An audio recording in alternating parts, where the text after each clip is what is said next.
Снощи, малко след като се стъмнило, група тинейджери се събрали до гаражите зад блока.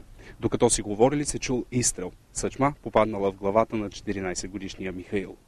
Веднага му е направена операция по спешност в Хасковската болница, но и до този момент момчето е с опасност за живота. Имаме огнестрелно нараняване на черепа, на главата. Състоянието си му е тежко. Роднини и съседи на Михаил с надежда очакваха да чуят, че състоянието на 14-годишния младеж се подобрява.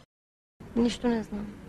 Не знаем кой застреля. Ако бях знаела направо, щях да го трепам, да я затвора. Стрелецът е на 20 години, дръпнал спусъка от терасата на 4-ти етаж на блока. По непотвърдена информация е син на военен. Веднага след инцидента младежът е задържан. Първоначалните му реплики са били, че чул шум и е помислил, че е котка.